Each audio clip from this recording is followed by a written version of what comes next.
নমস্কার, কলকাতা টিভিতে আপনাদের সকলকে স্বাগত। রাজ্য সরকারি কর্মচারীদের ডিএ নিয়ে যে গাণিতিক হিসাব, সেই হিসাব সুপ্রিম কোর্টের কাছে পেশ করেছিল রাজ্যের কর্মচারী সংগঠন। সেই হিসাব সংক্রান্ত বিষয়ে এবার রাজ্য সরকারি কর্মচারী সংগঠনের দেওয়া প্রতিনিধিদের তালিকা, সেই প্রতিনিধিদের পেশ করতে হবে আদালত নিযুক্ত বিচারপতি ইন্দু মালহোত্রা কমিটির কাছে।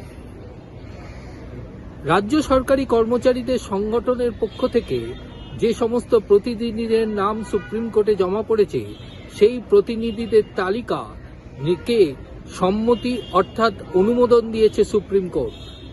বিচারপতি সঞ্জয় কারোল এবং বিচারপতি প্রশান্ত কুমার মিশ্রের ডিভিশন বেঞ্চ জানিয়ে দিয়েছে যে এই প্রতিনিধিরা বিচারপতি ইন্দু মালহোত্রা কমিটির কাছে তাদের ডিএ সংক্রান্ত যে গাণিতিক হিসাব, সেই হিসাব সংক্রান্ত বিষয় তারা কমিটির কাছে পেশ করবেন এবং রাজ্য সরকারি কর্মচারীদের মহার্ঘ ভাতা নিয়ে যদি কোনো বক্তব্য থাকে তা কমিটির কাছে পেশ করতে হবে এবং কমিটি সেই প্রতিনিধিদের কথা শুনে তাদের উপযুক্ত ব্যবস্থা গ্রহণ করবে।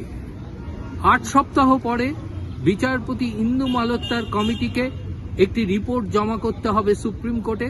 সেই রিপোর্ট দেখার পরই আদালত তার পরবর্তী সিদ্ধান্ত গ্রহণ করবে। ইতিমধ্যে রাজ্য সরকারের পক্ষ থেকে সলিসিটর জেনারেল তুষার মেহতা জানিয়েছেন, এখনো পর্যন্ত রাজ্য সরকারি কর্মচারীদের মহার্ঘ ভাতা দেওয়া হয়েছে 7,700 কোটি টাকার মতো। বকেয়া মহার্ঘ ভাতা প্রক্রিয়া রয়েছে এবং অতি শীঘ্রই রাজ্য সরকারি কর্মচারীরা তা পেয়ে যাবেন।